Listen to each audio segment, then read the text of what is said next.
Ici c'est Brest. Ici c'est Brest. Ici c'est Brest. Ici c'est Brest. Qui est de Brest? Elle aime bien Grougy, ma femme. Le doublé de Jérémy Le Doiron. Donnez-lui le ballon d'or. Balle de but pour Honora. La barre entrante. Mais ils sont fous ces Bretons. Ils sont fous ces Brestois. Des grands connaisseurs qui peuvent se permettre de parler à ma place.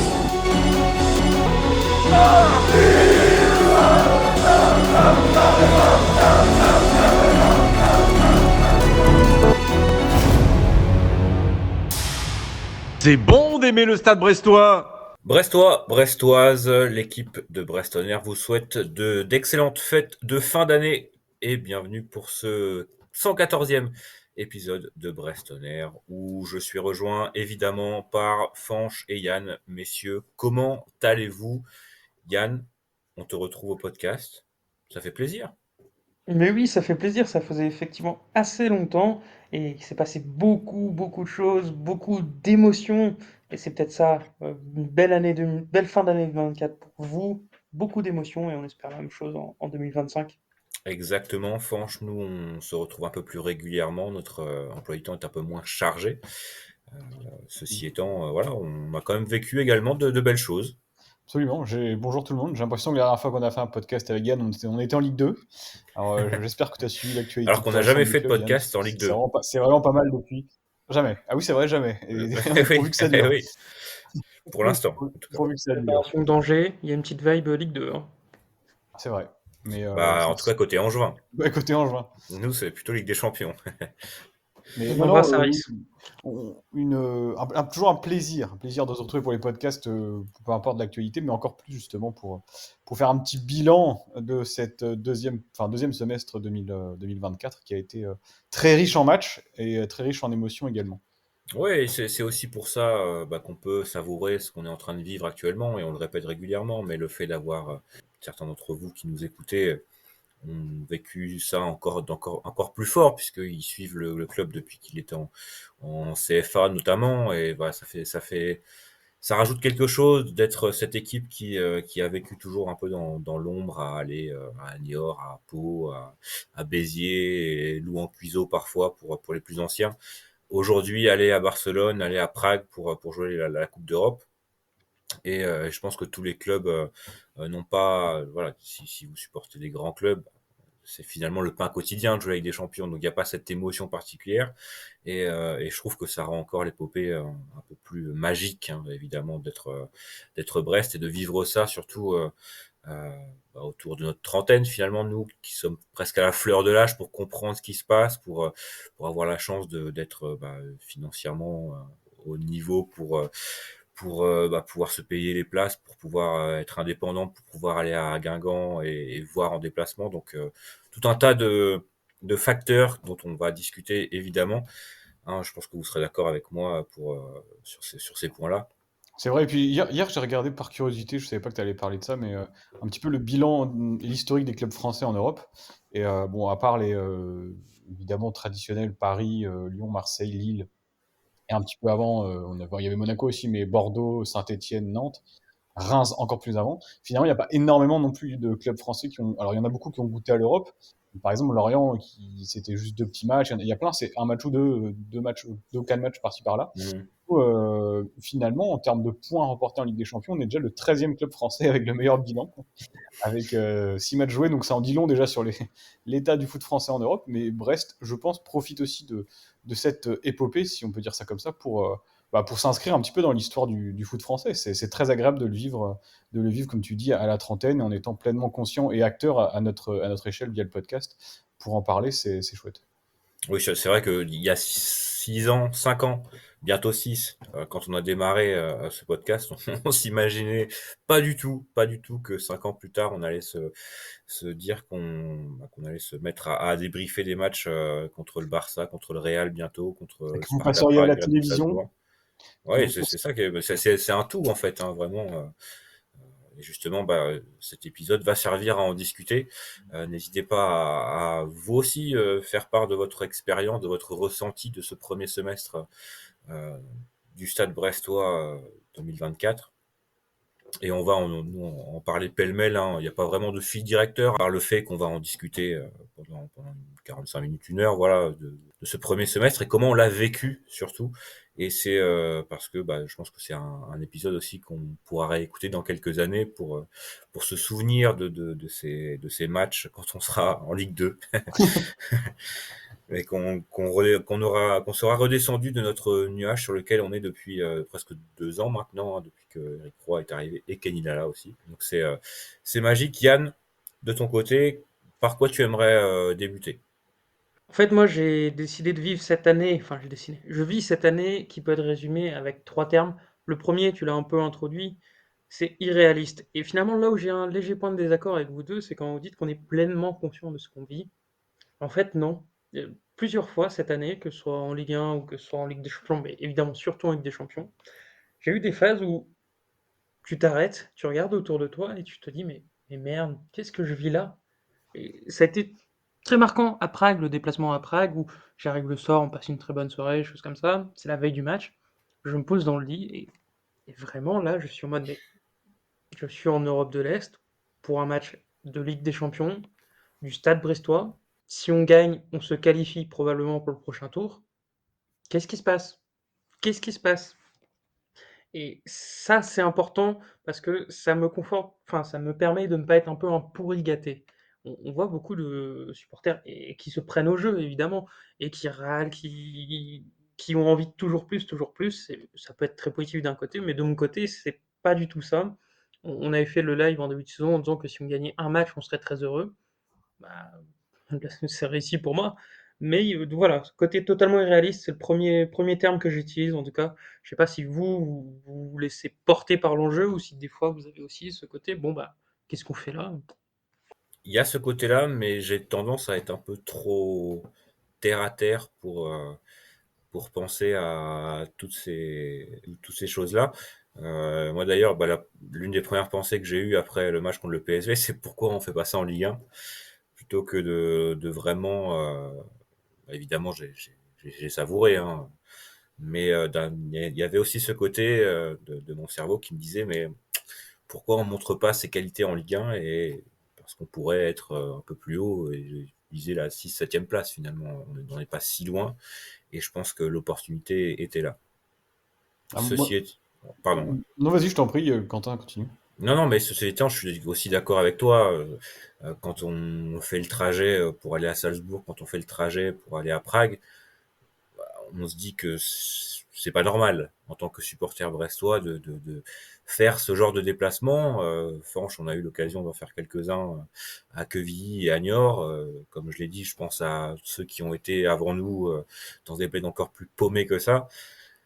C'est vrai que c'est exceptionnel et l'un des premiers souvenirs de Salzbourg justement, c'est quand j'arrive dans la gare centrale de Salzbourg et je tombe sur d'autres supporters brestois, on se reconnaît évidemment avec écharpe maillot et on se fait coucou quoi. Donc c'est fou de se dire que on est brestois et on se retrouve à je ne sais pas On combien faisait de pas ça à kilomètres de Niort. Brest quoi. On Ah faisait non pas ça non à Niort parce non qu'il non c'est ça. n'y avait pas beaucoup d'autres Brestois. Non non et voilà, c'est vrai que c'est des émotions particulières et ce sera différent peut-être à Gelsenkirchen parce que le Shakhtar ne jouera pas non plus à domicile. Mais si des gens ont l'occasion d'aller faire le déplacement des barrages ou bien même des huitièmes de finale, si on a le bonheur d'y aller directement, faites-le parce que c'est vraiment des sensations extraordinaires et en plus ça lie tourisme et football, ce qui n'est pas pour déplaire, j'imagine, l'écrasante majorité des auditeurs. Donc si vous avez l'opportunité d'y aller, n'hésitez pas. Moi, c'est différent parce que j'ai pas eu l'occasion de faire de déplacement européen à cause du travail. Enfin, c'est tout simplement pas possible de se libérer sur des jours en semaine comme ça, malheureusement. Alors, ça tombera les barrages pendant les vacances scolaires, si j'ai bien compris, l'aller-retour de février. Il faudra que le retour soit la deuxième semaine, parce que sinon la première, ça risque d'être très compliqué, sauf si on tire Milan éventuellement. Mais du coup, le fait de ne pas faire de déplacement extérieur, peut-être que je suis moins imprégné par la campagne européenne que vous. Je comprends très bien ce que dit Yann lorsqu'il dit que c'est encore un rêve éveillé, que peut-être on s'en rendra compte peut-être mieux dans quelques années, comme quand on s'est retourné en 2014 ou 2015 en se disant ce qu'on a fait en 2010 c'était quand même vachement bien, on s'est pas vraiment rendu compte sur le coup. C'était un peu mon cas jusqu'au tirage au sort de la Ligue des Champions. Et jusqu'au moment où on a fait le tirage au sort et qu'on a vu les images de Denis Le Saint, de Grégory Lorenzi, qui était à Monaco avec le gratin du football européen, qu'on a vu notre nom sur le petit papier, et qu'on a commencé à entendre la musique, c'est devenu assez concret. Et finalement, je me suis rapidement mis dans la tête que, oui, effectivement, c'était une compétition exceptionnelle que Brest était en train de jouer, mais qu'en face, c'était simplement d'autres joueurs. C'est peut-être bête ce que je vais dire, mais simplement d'autres joueurs de foot qu'on voyait effectivement peut-être plus à la télé que face à nos Brestois habituellement, mais que notre équipe était une équipe de qualité, qu'on méritait d'être là. C'était pas, je me vois pas comme l'invité surprise qu'on se demande ce qu'il fait là et que dans quelques semaines ça sera terminé. On a vraiment un rôle à jouer, on le joue bien. Et donc je me suis plus pris au jeu côté sportif maintenant de la Ligue des Champions avec des ambitions plus que on va garder les photos parce que pour l'histoire on la refera plus jamais. Peut-être qu'effectivement on la refera plus jamais, mais à ce niveau-là, à ce compte-là, autant la jouer quand on la joue une fois, autant la jouer à fond. Et après, je l'ai vécu indirectement et à travers vous, et notamment parce que vous nous avez fait vivre vos déplacements tchèques, autrichiens, et peut-être, Yann, si tu me confirmeras, mais probablement allemands dans les semaines qui viennent, via les réseaux, via vos photos, et puis c'est agréable de vous entendre en parler en podcast. Et il suffit de voir un petit peu l'ensemble des réseaux, de tous les gens qui sont déplacés en nombre. Il y a beaucoup de gens qui ont posé des jours de congé, des gens qui parfois même ne sont pas très adeptes du stade Francis Deblé, mais qui là ont profité pour aller voir les matchs extérieurs. Et je trouve ça très bien que la fanbase des Brestois s'agrandisse à l'occasion de la Coupe d'Europe. Ça fait, c'est la grande famille du stade brestois cette année qui réunit. On sait très bien que dans quelques années, si le soufflet sportif redescend, il y aura probablement moins de monde à Le Blé, qui sera peut-être plus facile d'avoir des places pour un Brest-Toulouse qu'un Brest-Real Madrid, mais ne boudons pas notre plaisir. Oui, et justement, je vais faire la conjonction des deux éléments de ce que tu viens de dire sur la fanbase qui s'agrandit et ce que Quentin disait sur le fait de croiser des Brestois partout à l'étranger. En fait, ça forge vraiment une identité culturelle qui va au-delà du simple foot, qui va au-delà du simple fait de supporter 11 joueurs et notamment Ludovic Ajorc. Tu, Et finalement, même les matchs à Guingamp ont cette dimension-là, parce que le fait de les jouer à Guingamp, tu as toute cette longue file de voitures, c'est 2 heures de route où tu discutes avec les copains, et tu as l'impression, toute proportion gardée, que voilà, c'est la ville de Brest qui vient se faire un nom en Europe, qui vient se faire un nom dans d'autres villes, où les gens se disent, oula, mais c'est qui ces ploucs? Et finalement, tout se passe très bien partout, on gagne les matchs, et on arrive en masse. C'est-à-dire que, Barcelone, c'était évident qu'il y aurait beaucoup de monde. Prague, finalement, ça l'était pas tant que ça. Et pourtant, parcage était plein. Il y a eu l'incident avec la grève des avions à Nantes, et on a vu des centaines et des centaines de personnes qui, en fait, étaient venues à Prague sans même avoir de billets, et qui se sont retournées là-dessus. On a vu les gens qui ont fait des combinaisons incroyables pour venir à Prague. Et là, pareil, sur ce qui s'annonce du côté de Gelsenkirchen, on, on se disait, Gelsenkirchen, Shakhtar Donetsk, fin janvier, c'est pas très sexy, il n'y a pas grand chose à faire, ça va pas attirer. On n'a pas les chiffres, la billetterie ouvre ce vendredi, il y a 3000 places. Je pense que ce sera un parcage très bien garni, encore une fois. Il y a déjà les avions des groupes de supporters qui sont pleins. J'entends pas mal de gens me dire que voilà, ils vont y aller, ils posent le début de semaine. C'est très très plaisant, ça donne vraiment l'impression que c'est une culture qui se développe et voilà, ça marque une identité, ça forge une identité. Il y a même des gens qui y vont à vélo. Alors, Oui, et oui, On et va peut-être en reparler à la fin du podcast d'ailleurs de ça. tout à fait, évidemment, on en touchera un mot. Ouais. ou même on peut en parler tout de suite, parce que mine de rien, c'est aussi une de ces très belles histoires. C'est Jean Sim qui, après la qualification européenne, avait pris le pari d'aller voir un match de Ligue des Champions en vélo, et il le fait pour une très belle association, et finalement, ça concourt en fait, ça rajoute un truc, tu rajoutes un petit côté extraordinaire, mais il y a toujours un côté très positif, c'est on y va, on va kiffer, et en plus c'est pour la bonne cause. Voilà, il y a ça dans la démarche de Jean Sim. De toute Alors, façon, on je reviendra sais sur pas ça, trop mais si. On espère pour lui qu'il va kiffer, mais c'est vrai qu'il n'a pas choisi quand même le déplacement le plus facile. Mais j'ai Je pu pense que parler un petit peu avec lui justement du projet ces derniers jours. Et ce qui l'inquiète, c'est le froid. C'est vraiment le froid. C'est pas le profil ni les côtes, quoi que ce soit, mais c'est vraiment la température, le climat en Allemagne et dans l'est de la France au mois de janvier, Au niveau du profil, je pense que c'est pour le coup le plus facile. ouais, c'est ça, c'est à peu Il près. n'y a ni Périnée ni Alpes à prendre, mais c'est vrai que Après, le calendrier. Il peut passer par les Alpes s'il veut, hein, si Ah vraiment il oui, a après, voilà. Si ça le botte de faire ça, il y a pas de souci. Il choisit le profil qu'il veut, mais surtout, ouais, au niveau du calendrier, après, j'imagine que ça n'a pas été très facile à mettre en place. Donc, malheureusement, aussi, au niveau du calendrier, le dernier déplacement, c'est celui en Allemagne fin janvier. Si ça avait été Barcelone, ça aurait peut-être été un peu plus facile. Mais en tout cas, on suivra ça et on essaiera d'avoir Jean-Sim pour en parler directement avec lui sur ce beau projet. Et tu as raison de le signaler, Yann, qui rajoute aussi ces petites histoires dans ces grandes histoires. Hein, à chaque fois qu'il y a un match de Ligue des Champions, particulièrement les déplacements, il y a toujours ces petites histoires dans cette grande histoire, puisque bah, justement, la Ligue des Champions, c'est aussi cette grande histoire qu'on est en train de vivre sous nos yeux finalement, et c'est aussi ce on s'en rend compte quand on est au stade, quand on voit ce qu'on est en train de faire, c'est que bah ça restera à vie. Et c'est des souvenirs qu'on gardera, c'est des souvenirs qu'on racontera aux générations futures. C'est des photos qui resteront, c'est des résultats qui sont gravés dans les livres d'histoire à tout jamais. C'est des maillots. Ah bah non, c'est pas des maillots qu'on Et va pouvoir garder. Excusez-moi. J'ai fait comme si le euh, club était le maillot Ligue des Champions en vente. Erreur de ma part. Et non. non, mais par contre, j'ai une situation un peu Yann, particulière par pardon? rapport à vous deux, c'est que moi, je ne vis pas en région brestoise actuellement. Je suis du côté de Paris, et je reviens encore à cette notion d'identité, mais finalement, on n'a jamais autant envié le Stade brestois. Aujourd'hui, quand je vais au bureau et que je dis que ce week-end-là, j'ai été voir le match, même si c'est un match de Ligue 1, tout le monde est ah ouais, mais c'est trop bien, c'est trop génial ce que Brest fait, c'est génial. Enfin, d'une part, c'est très surprenant parce qu'on est habitué à être traité un peu comme le club plouc, voire chiant, voire que personne n'aime. Et aujourd'hui, on découvre une adoration quasi totale de toute la France pour ce que Brest ferait. C'est très, très surprenant. Et ça renforce peut-être l'idée, le sentiment de privilège que j'ai à chaque fois.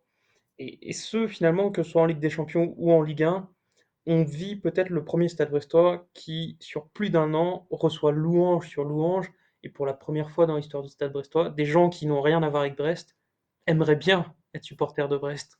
Oui, d'ailleurs, à ce titre, il y a quelque chose qui est assez éloquent, c'est que bah, vous connaissez comment fonctionnent les réseaux sociaux et généralement bah, les supporters de clubs adverses plutôt taquins, voire piquants les uns avec les autres. Il y a deux situations. Il y a une grande majorité des supporters de clubs français qui sont assez admiratifs du parcours de Brest, que ce soit les Lillois. Il y a pas mal de gens qui envoient des messages ou qui témoignent de leur admiration, de leur respect pour le parcours de Brest. Et il y a les Lorientais, Guingampais, Rennais qui disent plus rien. Il y a plus un mot, il y a plus de chambrage, il y a rien. Donc vraiment là, on sent que de ce côté-là de la Bretagne, la pilule a peut-être un petit peu de mal à passer, peut-être un petit peu de jalousie. Je pense qu'on aurait la même. Mais de manière générale, j'ai l'impression que ce soit dans les médias français, sportifs bien sûr, ou même à l'international, hein, je vois ce que les Anglais en disent. Bon, ça les fait beaucoup rire, surtout avec le nom Brest. Mais à travers le monde, on avait eu un article du Chili, si je dis pas de bêtises, dans lequel on était cité. Vous êtes passé dans les médias néerlandais pour le match du PSV. Il y a tout un environnement footballistique européen là qui s'intéresse au Stade Brestois, qui est la petite histoire, et avec beaucoup d'émerveillement, beaucoup de respect. Et c'est très agréable à vivre quand on est supporter de Brest, parce que pendant longtemps, effectivement, tu l'as très justement dit, Yann, on était un peu les bouseux du bout du monde avec notre stade un peu en carton. Ça reste toujours le cas. Mais malgré ça, on arrive à faire de très belles choses sur le terrain. Et c'est la plus belle des récompenses, je pense, pour les supporters et pour le club.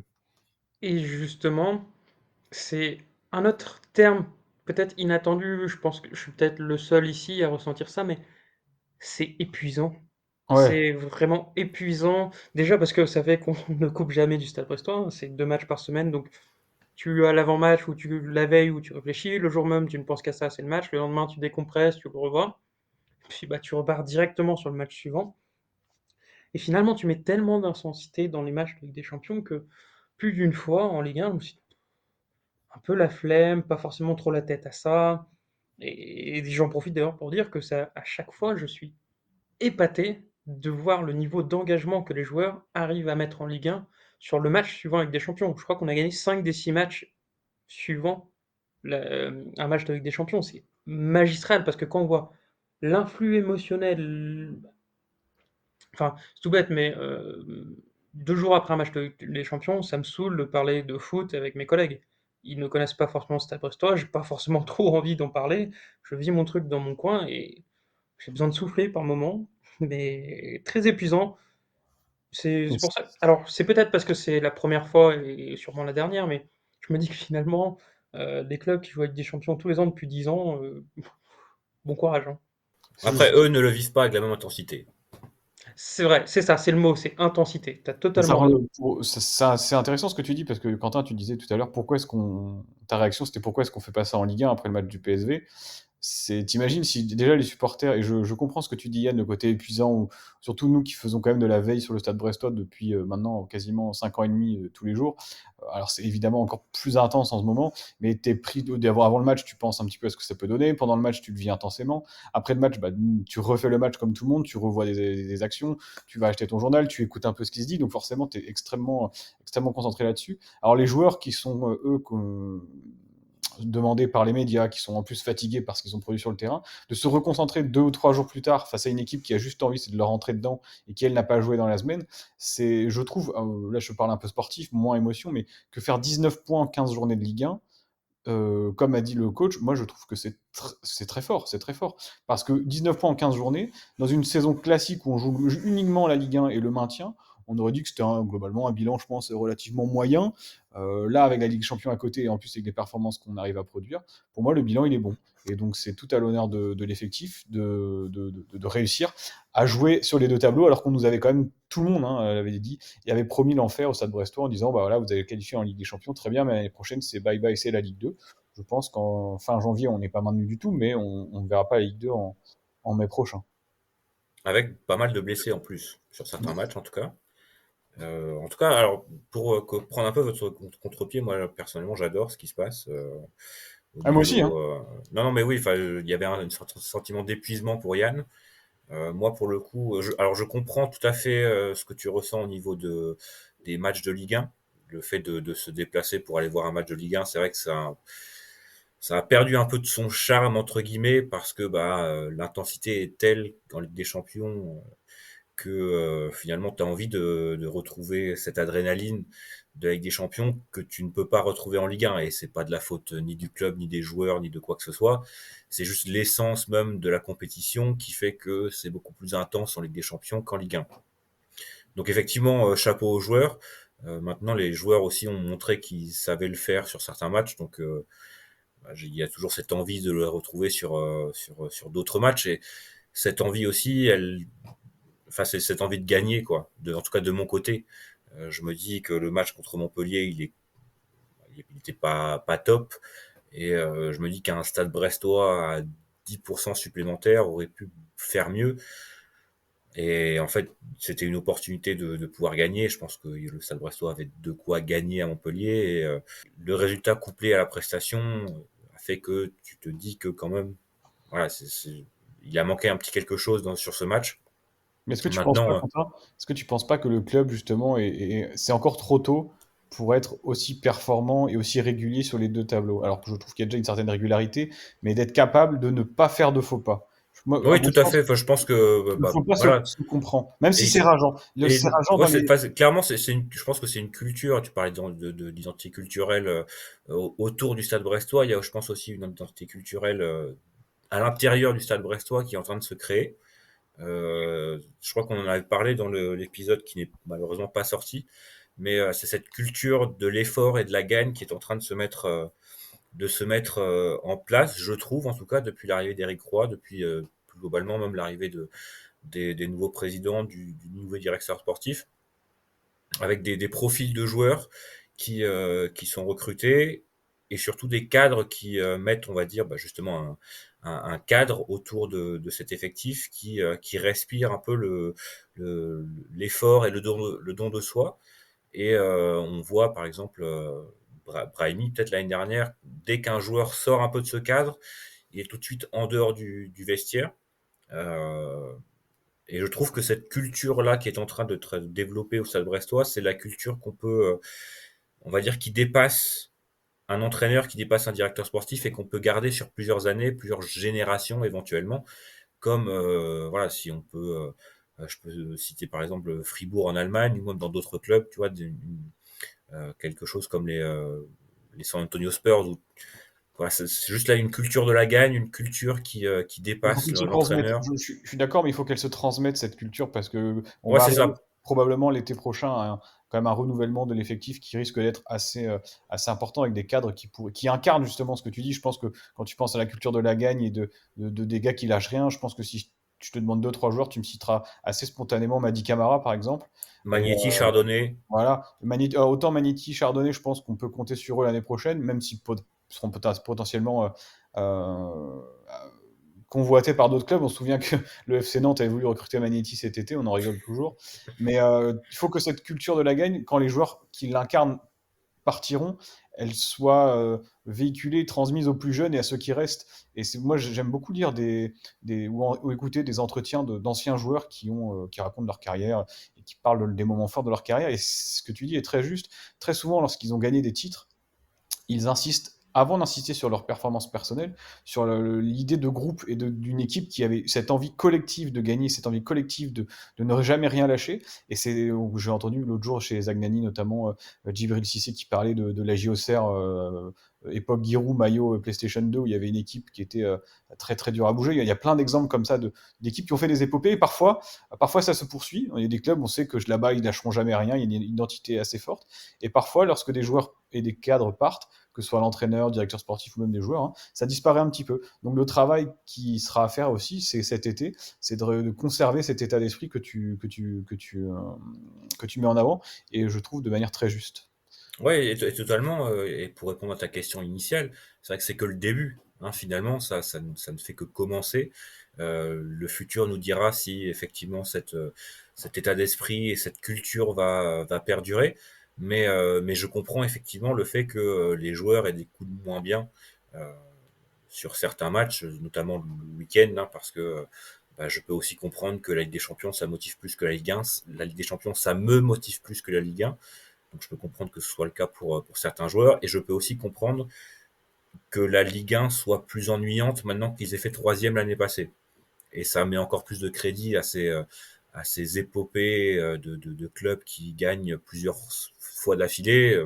Évidemment, le premier exemple en tête, c'est le Real Madrid qui gagne 3 fois la Ligue des Champions, 2 fois, hein, il me semble, sur les 10 dernières années. C'est assez impressionnant de se remettre en question.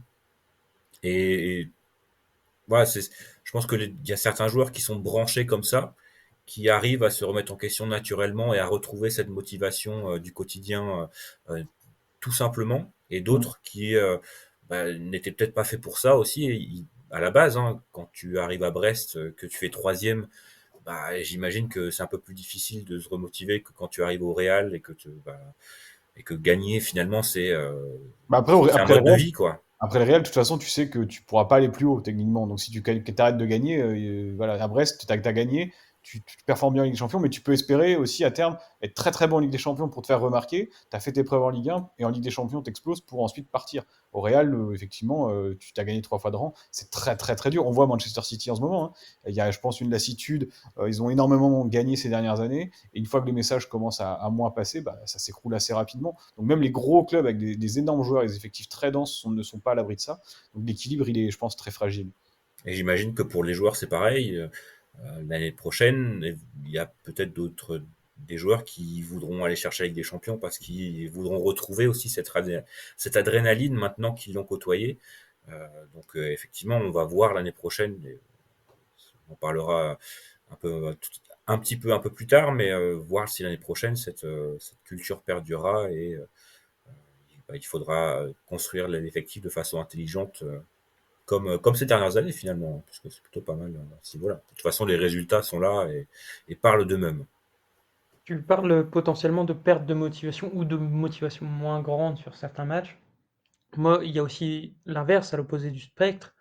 C'est une forme quasiment de burn-out. Enfin, je pense à un mec comme Mady Camara qui nous donne cette interview dans l'équipe où il explique qu'il ne vit que pour le foot, que cet été, il n'a pas vraiment voulu faire de pause, qu'il ne pense et ne mange que foot. C'est génial pour lui. Je pense qu'il y a des joueurs, c'est pas ça. Il y a des joueurs qui ont besoin d'avoir une vie en dehors du foot. et je comprends qu'en ce moment, ça soit épuisant, encore une fois, pour eux. Je peux comprendre, tu vois. Je pense à ceux qui ont une famille, tout bêtement, un garçon comme Romain Del Castillo qui est devenu papa l'an dernier. C'est pas simple à concilier, les déplacements, le fait d'être toujours occupé parce que tu as toujours un match à préparer, tu jamais 1 ou 2 jours où tu as la tête tranquille, où tu as les jambes tranquilles. Enfin, encore une fois, je répète toute mon admiration pour ce groupe et pour ces joueurs qui arrivent, quoi qu'on en dise, quels que soient nos objectifs, quel que soit même leur niveau, arrivent à faire des performances relativement cohérentes en Ligue 1, pas toutes les semaines, mais de manière assez régulière. Et Et on excuse d'autant plus facilement les erreurs de parcours parce que il y a tellement de bien à côté, tellement de choses positives qui sont montrées, que ce soit dans l'attitude, sur le terrain, que forcément tu as un petit peu plus d'indulgence avec l'équipe quand elle perd à Montpellier, même si c'est très rageant, et qu'on voit que sur 3-4 matchs à l'extérieur, tu prends des buts très rapidement et qu'il faudrait quand même corriger ça. On se dit, bon, on verra ça en deuxième partie de saison, quoi. Ouais, mais et justement, bah alors je finis, bah pardon, je coupe la parole. J'aime bien ce qu'on fait parce que je pense que c'est important aussi de nuancer à l'époque où c'est vrai que si on peut pas dire gris, il faut dire noir ou blanc. C'est quand même important de nuancer. Et je pense que ces joueurs ont gagné le bénéfice du doute depuis 2 ans. Hein, ce sont les mêmes cadres, les mêmes joueurs qui portent le même maillot. Et je pense qu'ils méritent aussi qu'on soit assez indulgent, même si voilà, il peut y avoir quelques déceptions naturellement, mais il faut savoir aussi nuancer les propos. Voilà. Quand on lit que voilà sur les réseaux sociaux, enfin on lit de temps en temps sur les réseaux sociaux des choses, je pense qui à chaud, qui dépassent totalement la pensée des gens. Voilà, c'est important de prendre un peu de recul et de savoir nuancer ce qu'on vit. et je vais juste terminer sur ce que je disais, ça fait peut-être une transition pour la suite, mais du coup, ma grande interrogation, c'est comment est-ce que ce groupe, comment est-ce que ces joueurs vont réagir quand ça sera fini? Il y a bien un moment où on va être éliminé, sauf si on la gagne. Mettons qu'on soit éliminé au prochain tour en barrage, comment ça va se répercuter? Est-ce que les joueurs seront mieux et seront très consistants en Ligue 1, encore plus qu'ils le sont aujourd'hui? Ou est-ce qu'il faut pas craindre un peu une débandade où certains vont se dire bon bah c'est bon, la saison est finie, on a kiffé et voilà, donc ça c'est toute une interrogation que j'ai déjà. J'espère Je que pense le que groupe ne l'a pas. ça peut dépendre aussi de ton classement au moment où la Ligue des Champions s'arrête. Si tu es à 5 ou 6 points d'une place européenne, par exemple, ou quelque chose qui est sympa, peut-être que tu peux arriver à remobiliser le groupe et à faire en sorte que tout le monde se remette en mode Ligue des Champions, mais en championnat. Si par contre, si en revanche, tu es déjà un peu largué en Ligue 1, c'est vrai que la fin de saison peut être un peu en roue libre et un petit peu longue pour tout le monde. Mais bon, on n'est pas là encore. Il y a aussi, je pense, suffisamment de personnel, de joueurs pour arriver, en tout cas j'espère, à trouver 11 joueurs suffisamment motivés pour jouer le week-end. Euh, alors on verra ça comme on veut, mais soit le bénéfice, soit l'inconvénient d'avoir presque une vingtaine de joueurs très homogènes. Hein, finalement, il n'y a pas vraiment de titulaires, de remplaçants. Et on le voit actuellement, mais les remplaçants remplacent plutôt bien les titulaires quand ceux-ci sont absents. Je pense que l'exemple le plus marquant, c'est contre Nantes, évidemment, le week-end dernier. Mais j'espère en tout cas qu'il y aura suffisamment de motivation dans l'effectif parmi certains joueurs, en tout cas, pour éventuellement se montrer, hein, même quelle que soit la motivation, finalement, chacun met aussi ses arguments pour se vendre, quoi. Hein. Ça reste un marché, le football, donc il y a des obligations de part et d'autre, et notamment pour les joueurs. Alors, je regarde juste vite fait le calendrier. Il me semble que c'est vers le 18-19, le match retour des barrages, 18-19 février. On commencera après la 23e journée. Donc, finalement, il restera plus que 11 journées de Ligue 1 derrière. C'est pas non plus énorme. Il y a 11 matchs à jouer. Si jamais on est éliminé, si on va directement en 8e, par contre, je pense qu'on sera début mars. C'est le 4-5 mars, un truc du genre. Il restera 8 journées derrière. Donc, le championnat étant plus court désormais, on devrait pouvoir vivre une fin de saison qui soit pas non plus un long chemin de croix. Après, c'est vrai qu'on le voit aussi de temps en temps avec la Coupe de France, avec des équipes qui vont loin en Coupe de France et qui délaissent clairement le championnat en fin de saison lorsqu'elles sont maintenues ou qu'elles n'auront plus rien à jouer. C'était le cas de Nantes, il y a pas si longtemps que ça. Mais par contre, tu fais bien de parler Coupe de France parce que, bon, c'est peut-être moi qui m'embourgeoise un peu, mais vraiment, je suis persuadé que s'il y a une compétition qui peut nous prolonger un peu, c'est-à-dire que si on, par malheur, on se fait éliminer en barrage ou au tour suivant, bah, il y a la Coupe de France derrière et ça peut être un très bel objectif pour un groupe qui, tu l'as dit, est taillé en termes de nombre et même en termes de qualité, on le voit bien. C'est un groupe qui a l'air fait pour jouer des matchs de coupe, tout simplement. Donc, voilà, ça va être un peu mon ambition. Ça fait très prétentieux de dire ça, mais j'espère un beau et même un très beau parcours du Stade Brestois en Coupe de France. Alors, ce qui est drôle dans ce que tu dis, c'est qu'on va perdre 2-1 à la Roche-Vendée. C'est très drôle et c'est très possible. Et justement, question, Yann, Oui. tu voulais en parler, tu voulais poser la question, je vous la pose parce que vous avez vu plus de matchs que moi. Votre meilleur match, le moment le plus fort de votre campagne européenne pour l'instant? Hmm. Pas facile, hein? Enfin, Parce que non, parce finalement, que, finalement, il n'y a aucun match qui est aussi. comment en mettre un au-dessus d'un autre? Le premier, mais l'adversaire n'était pas le plus prestigieux. Tu as le déplacement à Salzbourg, c'est la victoire 4-0, c'est la plus large victoire du club en Ligue des Champions. Tu as le match contre Leverkusen, qui est quand même le plus gros club qu'on affronte dans notre histoire avant de jouer Barcelone, qu'on arrive à tenir en respect. Tu as la victoire contre le PSV qui est absolument héroïque.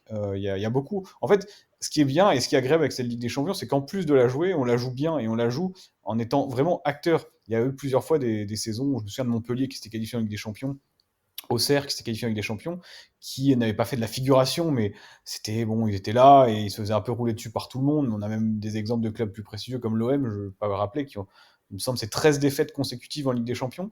Ça doit être, je pense que tu dois mal le vivre. Tu imagines, tu es content d'être là, mais en même temps tu te fais rouler dessus.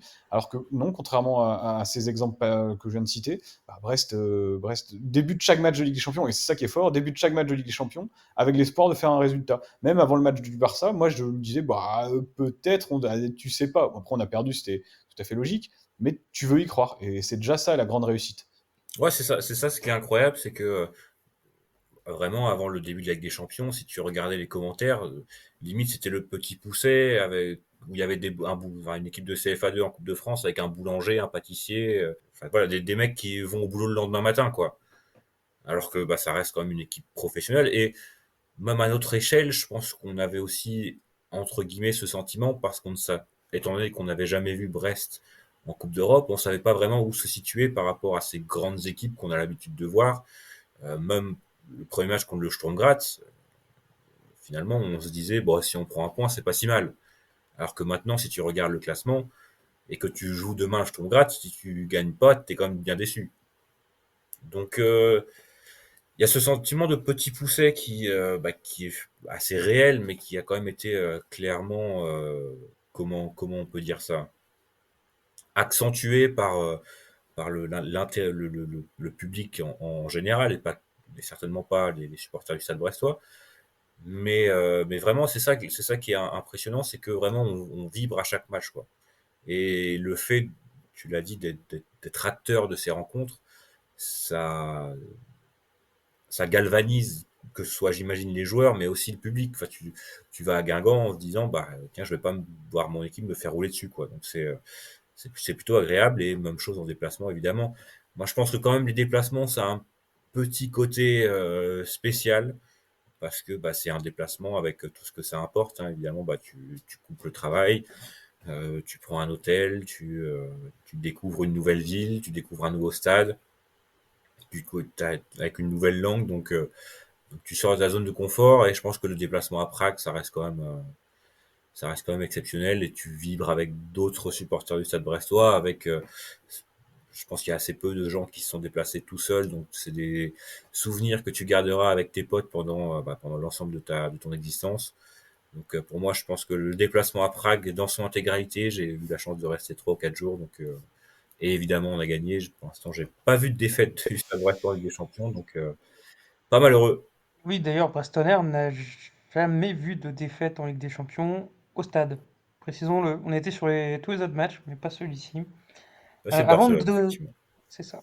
Avant de donner ma réponse à ta question, Fanche, je vais finalement rebondir sur ce que tu disais sur le fait de, avant chaque match, on se dit qu'il y a un coup à jouer.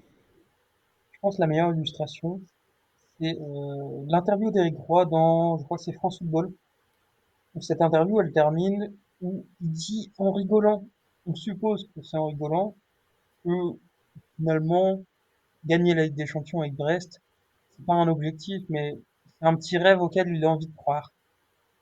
Et en fait, en lisant ça, je me suis rendu compte que je n'ai que souri à moitié. Je me suis dit, certes, il y a... Comme Jacques Chirac. J'allais dire ça. Dans un premier temps, ça t'a fait sourire. Et dans un deuxième temps, je n'ai pas souri du tout. c'est ça. Non, mais c'est exactement ça. C'est parce que sur le moment, tu dis, ah, c'est marrant. Et après, tout de suite, il y a le et si. Tu te dis qu'avec un tirage favorable, une équipe un peu moins en forme, Après, on a quand même vu faut contre le s- Barça. Hein. Ouais, je pense que, à mon avis, Évidemment, D'accord. évidemment, oui. Voilà, c'est barrage ou je huitième comprends et ce que tu dis, finito, hein. mais Mais je suis totalement d'accord. Mais t'as l'impression que sur chaque match, sur chaque possibilité, il y a au moins 1% de chance que tu fasses l'exploit. Ça paraît petit, hein, mais quand tu as le Stade Brestois qui jouait le maintien l'an dernier, te dire que tu as 1% de chance face à Liverpool, Manchester City, non, Real après, Madrid. il y a des adversaires contre qui je pense que tu n'as aucune chance. Et justement, Maintenant, tu peux passer un barrage, tu peux passer un huitième, je pense. Si ça se ça se goupille bien, pardon. c'était ma transition là-dessus. Ce qui m'a peut-être nourri ce sentiment-là, c'est la victoire face au PSV. Et pour moi, c'est le match marquant jusqu'ici, alors que j'ai adoré Prague pour plein d'autres raisons. Mais le PSV, je suis rentré dans le stade avec la quasi-certitude qu'on en prendrait 4, 5, 6. Parce que c'est une équipe qu'on a vue en Ligue des Champions cette année, qu'on a vue avec un énorme potentiel offensif. Même, ils ont perdu contre la Juve en tout début de compète, mais ils ont été plutôt cohérents et méritaient peut-être un peu mieux. Tu regardais les états de forme, enfin, pour moi, c'était l'équipe qui devait nous rouler dessus. Et le bilan, tu gagnes 1-0. C'est la première fois en 30 matchs qu'ils ne marquent pas. Tu te dis que tout est possible en fait avec cette équipe. Tu ne rentres pas dans le stade en regardant le stade Brestois des Champions en te disant c'est mort. Quoi qu'il arrive, tu as envie de mettre une petite pièce, tu vois. Tu la perdras peut-être au bout, mais tu as envie de la mettre. Bah, par exemple, contre le Real. Hein. Par Bon, exemple, évidemment, ils ont le temps de se remettre un peu les idées en Regardez place. regardez le résumé Real Rayo Vallecano, pardon, Real, dans un petit stade, des tribunes assez proches du terrain, et une équipe qui leur rentre dedans. C'est exactement le match que les Brestois doivent faire pour espérer faire quelque chose contre le Real. Même si je pense que contre le Real, tu perds parce que le Real, c'est le Real et c'est la Ligue des Champions, ils devront probablement gagner pour se qualifier. Mais, comme dit Yann, mais. Bah, en tout cas, tu mets plus de chances qu'en fin août. Effectivement, oui. Ou fin août, je pense que si on regarde même Après, l'excellent live que vous aviez fait, vous mettez pas une pièce sur le Stade Brestois contre le Real. Alors là, je sais pas si vous la mettez, mais en tout cas, vous hésitez un peu plus. je la mets. Ouais, il la met. il la met. Moi, je la mets pas, hein. Je la mets. Et allez, juste pour terminer, parce que tu l'as évoqué, Quentin, pour moi, là, on va arriver dans la vraie phase Ligue des Champions et je sais pas trop comment je vais la vivre, mais je crois que je l'ai déjà dit dans un précédent podcast. La Ligue des Champions, c'est les matchs aller-retour. Et on va le vivre. On va vivre un match aller-retour à enjeu. Au moins un. Ouais, Rien c'est que bien, pour ça, ça c'est chouette. ouh, voilà, c'est génial. Bah après, ça va. Il y a juste l'adversaire qui fait Ouais, c'est peur. ça. Enfin, si tu tapes Lille ou Paris, bon, C'est ça. Tu tapes Lille moi, ou Paris je préférais les phases de groupe, tu vois. où tu te retapes le PSV, bon, tu te dis un peu dommage, mais après ce sera le hasard qui voudra. Mais en plus, il y a un monde où vraiment tu tapes Paris ou le PSV, hein. Je pense que c'est peut-être la limite de cette nouvelle formule, ce truc de barrage où tu peux jouer un club de ton pays, ou tu peux jouer un club que tu as déjà joué en phase de poule. Ça devrait être un peu. Enfin, je pense que le tirage au sort devrait être un peu plus global, Est-ce que peut-être vous 4. souhaitez un tirage alors on est né loin un petit peu, et ça peut revenir à la question de Yann sur la deuxième partie, sur nos ambitions sur la deuxième partie de saison. Est-ce que vous souhaitez un tirage gala, genre Real, chose comme ça, ou peut-être un adversaire plus abordable? Et quand je dis abordable, je mets des grosses guillemets, hein. Je pense par exemple à Bruges, mais qui est un adversaire qui sera tout sauf évident pour le Stade Brestois. Un Bruges, je ne sais pas, qu'est-ce qu'il peut y avoir d'autre dans ces places-là, Plutôt un Sparta Prague qu'un Barcelone, quoi. Ouais, voilà, c'est ça la question. Un où tu as Euh, une chance, ou un où tu pas une chance. Ouais. Avant de répondre, précisons que le top 8, c'est pas totalement mort. Je sais que vous n'y croyez pas forcément, mais si tu tables le Shakhtar et que tu fais par exemple un nul face au Real, Je pense que ça passe. ça Ah passe. oui, oui, mais bon. Donc le top Mais 8, c'est d'être il, mort. f- il faut le faire quand même. C'est gagner au Shakhtar, c'est pas fait, hein. Ouais, bah, personnellement, j'irais pour le tirage un peu abordable en playoff et le gala en huitième. Moi, je me dis que c'est tellement aléatoire et que c'est tellement sur un fil que autant taper tellement taper le gala directement en barrage. Je rêve d'un périple, en Angleterre, donc ce soit Et tu peux faire limite les deux. à Gala Lucy. est jouable ou tu vas à Glasgow. Ouais, c'est Voilà, ça. c'est ce que j'allais dire. Le tirage idéal, c'est Glasgow. Tout le monde le veut, tout le monde le voulait déjà avant. Là, c'est jouable parce que Glasgow est dans le top 24, mais pas ultra bien placé. Tu peux le gagner, ambiance géniale, déplacement trop cool. Ouais, Glasgow, c'est l'idéal, très Et clairement. autre limite de la nouvelle formule, je trouve, c'est que tu connais ton adversaire une semaine ou 10 jours avant. Donc pour t'organiser, c'est pas évident, quoi. Je veux dire, Ah, c'est sûr que tu n'auras pas ton passeport en 10 jours. c'est ça. Alors là, dans les eaux qui pourraient nous intéresser, si jamais on terminait, par exemple, moi je pense honnêtement que la place en huitième, ça risque d'être un peu short, mais je nous vois terminer entre 11e et 15e à peu près. Tu pourrais jouer contre, même un peu plus haut, si tu finis entre 9 et 13. T'as le PSV, ce serait dommage. T'as le Dynamo Zagreb, je pense que le Dynamo Zagreb c'est jouable, même si Monaco a eu un peu de mal là-bas. Je pense que bon, Maxime Bernauer il est gentil en défense, mais ça doit être faisable pour Kevin, Brest. Théophile, Catherine. Ronald Pierre-Gabriel. T'as Manchester City qui est 22e et qui risque de pas aller beaucoup plus haut parce qu'ils affrontent le PSG. Donc il y a un des deux en tout cas qui va perdre des points. Et t'as Club Brugge, Feyenoord et Sporting. Et après tu arrives à Monaco, Benfica. Donc c'est du club portugais ou du club. Après les clubs anglais malheureusement. Club portugais, c'est un peu comme Glasgow. Je pense que c'est des beaux clubs et ça fait un beau déplacement aussi. Certainement, ouais. Mais à choisir, si je pouvais, tu vois. Alors, club anglais, par contre, le problème, c'est que Liverpool est premier, Arsenal est troisième, Aston Villa est cinquième. Donc, il n'y aura pas de déplacement en Angleterre, sauf Manchester City ou alors en Écosse avec le Celtic. Mais en tout cas, voilà, il y aura pas de déception, quoi. C'est ça, ça c'est du bonus, on va dire. Vraiment, on va pas commencer à faire la fine bouche, monsieur Est-ce que Fofana. si tu te fais sortir par le Dynamo Zagreb en 16e, t'es pas un peu dégoûté quand même? T'es déçu, mais tu n'oublies pas aussi ce que t'as vécu. Je pense pas. Sur le coup, t'es déçu. Moi, Sur le honnêtement, coup, t'es déçu. Oui, je suis d'accord avec toi. Maintenant, si tu regardes généralement ta campagne Ligue des Champions, et ce sera peut-être la question finale, voilà, ce sera comme un succès, que ce soit financier, au niveau de l'image, au niveau sportif, évidemment. Et pour moi, ça l'est déjà, de toute ah façon. bah, le succès, il est immense, oui. Ça peut être extraordinaire, mais ça l'est déjà, à mon sens. Que Ouais, Brest, c'est extraordinaire, ça peut basculer dans le paranormal, quoi. ouais, voilà, c'est ça, exactement. Tu fais bien de préciser. Parce que je regarde le classement de la Ligue des Champions, je l'ai sous les yeux. On aurait dû, dans un monde normal, être avec le Sturm Graz, là, peut-être à 3 points ou 4 points, Sparta Prague. Ouais, on se disait, bah, si on prend un point, on est déjà content. On en a 13, donc Absolument. on est 13 fois plus content que ce qu'on aurait dû être. Demande aux supporters du RB Leipzig s'ils seraient pas contents avec un point. Ouais, il n'y en a pas, donc Ah, c'est voilà. vrai. Mais Franche ne nous a pas donné son match favori. Ah oui, alors oui, en termes de déplacement, effectivement, ce serait le Celtic ou Manchester, parce que moi, c'est pas Manchester City, le club est trop peut-être Non, non. généreux pour moi.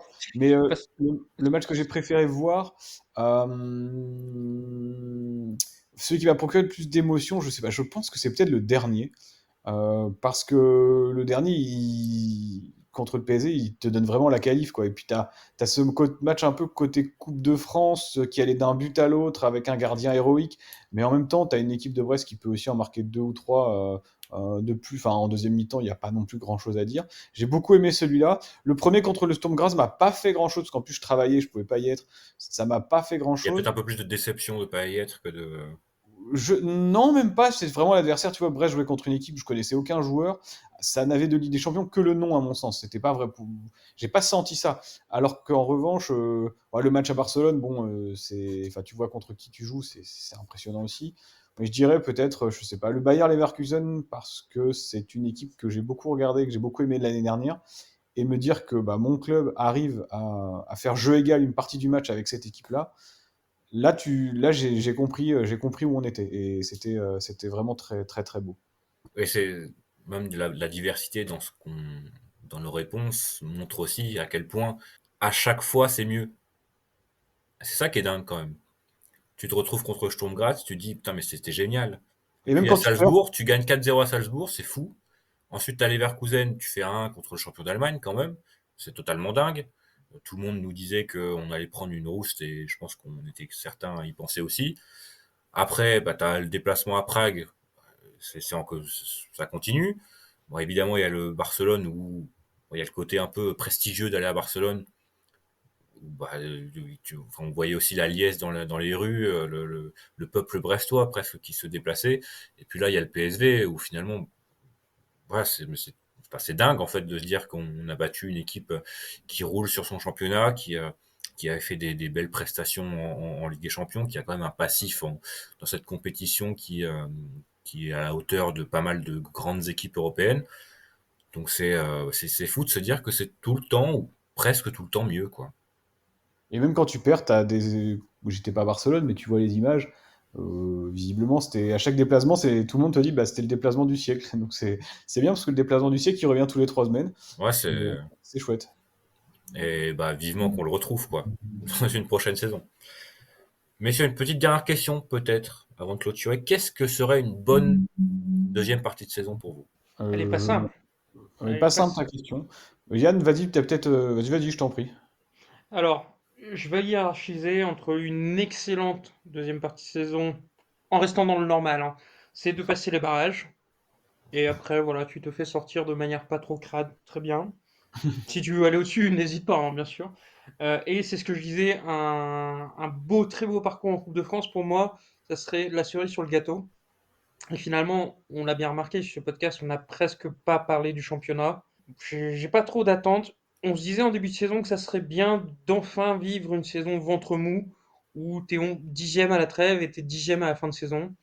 Certes, c'est pas emballant, mais je pense qu'on a déjà notre quota d'émotions sur les compétitions à côté. Donc voilà, une 10e place, un quart ou demi de Coupe de France, et si passer les barrages en Ligue des Champions, ce sera probablement la plus belle saison du Stade Brestois, quoi qu'il arrive. Moi, ce qui me fait un petit peu peur, c'est l'enchaînement des matchs entre Coupe de France, Ligue des Champions, Championnat au mois de janvier-février, qui pourrait faire un petit peu dévisser tout ça. Mais une deuxième partie de saison réussie, je ne vais pas être trop exigeant, contrairement à ce que je disais pour rigoler tout à l'heure en disant qu'il fallait absolument gagner la Ligue des Champions, sinon c'était un échec. Ce serait un maintien très à l'aise en Ligue 1, avec toujours cette idée de la gagne dont tu parlais, Quentin, avec cette compétitivité, avec les matchs notamment à domicile où tu es assez intraitable. Et puis j'aimerais bien qu'on arrive à taper un ou deux gros quand même, parce que mine de rien, cette année, contre tous les gros, on a perdu, si je dis pas de bêtises, et puis de manière assez moche. J'aimerais bien qu'on arrive à accrocher un Olympique Lyonnais, par exemple, à domicile, qu'on aille prendre des points, je sais pas, pour une fois, enfin pas pour une fois, parce on joue plus Lille et Monaco à l'extérieur, mais au moins d'accrocher ces équipes-là ou de les battre, et d'aller faire quelques petites victoires en championnat qui resteront aussi, pour pas que la saison 2024-2025 soit uniquement la saison de Ligue des Champions, mais également une saison dont on puisse avoir quelques souvenirs en Ligue 1. Et en Ligue des Champions, bah moi, de toute façon, pour moi, c'est déjà une réussite. Donc maintenant, c'est qu'ils prennent du plaisir, ils vont en barrage, on verra bien l'adversaire. Ils gagnent, c'est génial, ils perdent, ce sera merci. Et en Coupe de France, bah, on n'aura pas de Coupe de France puisque ce sera terminé à 16h samedi. Allez, de mon côté, un maintien. Déjà, je pense que c'est nécessaire, c'est bien parti en plus, donc on va pas être ultra exigeant. Évidemment, si on peut jouer, moi, et comme Yann, j'ai dit que une saison dans le ventre mou, ce serait plutôt pas mal. Mais on se dit que c'est plutôt jouable finalement d'aller chercher une huitième, septième place, éventuellement que le vainqueur de la Coupe de France soit déjà européen et que cette septième place soit européenne également. Pourquoi pas aller chercher cette équipe, cette place, mais on se dit, on en parlait avec Fanch pendant le match contre Nantes, c'est vrai que les gros sont à leur place cette saison, contrairement à l'année dernière, et ça avance assez vite, donc ça va être, je pense, assez compliqué. Et maintenant, après, j'ai pas trop d'exigences en Coupe de France. Voilà, il peut tellement se passer beaucoup de choses sur un seul match, que ce soit à la Roche-Vendée ou que ce soit à Laval, ou même que ce soit le tirage au sort. On s'est fait sortir par le PSG l'année dernière, donc voilà, c'est compliqué d'avoir quelconque objectif véritable. Donc ça peut le devenir au fur et à mesure des tours, mais pour l'instant, c'est un peu trop loin pour demander quoi que ce soit. Et en Ligue des Champions, c'est juste de continuer à être acteur. Je pense que c'est continuer à vivre des émotions qu'on ne vivra peut-être plus jamais de notre vie de supporter, mais en tout cas, on a la chance de les vivre actuellement et pourvu que ça dure le plus longtemps possible. Et important de bien savourer ce qu'on est en train de vivre, et c'est aussi pour ça qu'on a fait cet épisode. C'est vrai qu'on l'a pas fait les dernières années, parce que bon, bah, c'était des saisons finalement, pas l'année dernière évidemment, mais qui se ressemblaient, hein. Ça restait le même type de saison. Là c'est différent. Et il y a comme ce parfum de la différence. Et ce parfum de la différence, il sent bon. Pas d'accord? Absolument d'accord. C'est le parfum de la différence, c'est aussi le parfum de la nouveauté. Peut-être que si tu fais 3 ou 4 saisons de Ligue des Champions d'affilée, bah, il y aura peut-être un petit peu moins d'emballement. Ce côté première fois, de toute façon, quoi qu'il arrive, c'est comme les Marseillais qui aiment bien rappeler à jamais les premiers, parce que voilà, ils ont gagné la Ligue des Champions, le premier club français. Nous, bah, c'est à jamais les premiers à vivre pour Brest. Et c'est jamais la première équipe brestoise qui jouera la Ligue des Champions. La Coupe du Monde 2018, on l'a savourée, mais pour moi, ça restera toujours 98, la Coupe du Monde en France. 2018, j'en ai quasiment déjà plus beaucoup de souvenirs. Ce qui m'a marqué quand j'étais plus jeune, c'est 98. Et je pense que si Brest un jour rejoue l'Europe, ce sera peut-être pas Ligue des Champions, ce sera peut-être une coupe de Ligue Europa ou une Conférence League. Ça, je pense, n'aura jamais le même parfum que ce qu'on est en train de vivre maintenant, sauf si évidemment on la joue pour la gagner. Mais bon, là, on rêve un petit peu, je pense. Jamais les deuxièmes. Peut-être, hein. Peut-être. Moi, j'aimerais bien vivre une Conférence League. Ce qui est dommage dans cette Conférence League, c'est qu'il n'y a que 6 matchs, par contre. C'est déjà bien. Avec des déplacements un peu spectaculaires en Slovénie et Tu irais? à droite à gauche. Après, ça dépend évidemment de l'opportunité, mais oui, moi je vois pas trop de différence à aller à Prague ou en Slovénie. Tu vois. Non, bien sûr. Non, mais il y a le côté aussi, bah, après, prestige de la compétition et intérêt de la Ouais, non, compétition. ça me. Parce que tu te doutes bien que si tu vas, par exemple, faire je sais pas, j'en sais un Brest qui affronte, je veux dire n'importe quoi, le Panathinaikos ou le Mlada Boleslav ou Başakşehir, peu importe, évidemment que la couverture médiatique et l'emballement, le fait de retrouver plein de Brestois sur place, il y en aura évidemment quelques-uns. Ouais, il y en aura moins, mais. Mais si tu te retrouves à Minsk, pas trop le moment d'y aller en plus, je pense. Non. Pas certain que tu auras peut-être des gens de Brest, mais pas du même Brest, quoi, du Brest local. Je sais pas si c'est aussi agréable de vivre ça avec un côté anonyme. Ce sera différent en tout cas, ce sera peut-être une autre expérience. Ouais, vrai, enfin, juste se dire, rien que se dire qu'on puisse se déplacer pour aller voir son club de foot dans toute l'Europe, c'est quand même dingue. Et bon, avec des champions, il y a quand même des chances pour que ce soit la première fois. Après, clairement, je pense que l'Europa League, Conference League, c'est pas hors sujet. Donc, éventuellement, une petite Conference League, moi, ça me botte, moi. Une petite Conference League. On pourra peut-être jouer à domicile en plus. Donc, c'est pas trop mal. Juste un point, peut-être pour conclure rapidement, votre Oui. avis, sans forcément développer, on pourrait peut-être en parler et faire un podcast, mais je pense que l'affaire sera réglée d'ici là. On a parlé des barrages, on les joue où ces barrages? Alors, derrière, Moi je pense aussi, un Guingamp ou Rennes, ce serait pour moi l'idéal. À Guingamp. Et je pense qu'on pourra en faire un épisode dédié, déjà parce qu'on arrive déjà à plus d'une heure, et ensuite parce qu'on va peut-être attendre d'avoir la décision. Pour l'instant, on spécule sur des rumeurs, des intérêts. Il n'y a pas encore de décision prise, mais je pense qu'il y a grand consensus, c'est pas au Stade de France. On reviendra dessus dans un autre épisode, je pense. pas au Stade de France. C'est tout ce qu'on demande finalement. Et pas à la Matmut Atlantique non plus. Ah non, s'il vous plaît. Ou à la MMA Arena. Messieurs, merci à vous. C'est passé vite. Une bonne soirée. De bonnes fêtes, évidemment, à toutes et à tous qui nous écoutez. Bonne fête à vous également, messieurs. Une année 2024 intense au niveau footballistique. Je pense que ça restera la plus grande année de notre vie de supporter. Il y a des chances en tout cas. C'est vrai, c'est vrai. Mais on se retrouve rapidement, peut-être même avant 2025. Il y a peut-être des chances qu'on arrive à se retrouver entre Noël et le jour de l'an pour enregistrer un petit quelque chose, peut-être un bilan individuel ou un petit truc qu'on arrivera à sortir de notre chapeau. Mais d'ici là, prenez soin de vous. Bon match, hein, évidemment, samedi à La Roche-sur-Yon, pour ceux qui y vont notamment. Mais pour ceux qui resteront devant leur télé aussi, c'est quand même le dernier match de l'année avant une trêve de 2 semaines avant un gros match contre Angers, hein, très très gros match bien sûr. Et d'ici là, bonne fête, bon réveillon à ceux qui le fêtent et ceux qui ont la chance d'avoir leur famille à côté d'eux. Et bon Noël également, messieurs. À la prochaine et à la Brest. Allez, Brest.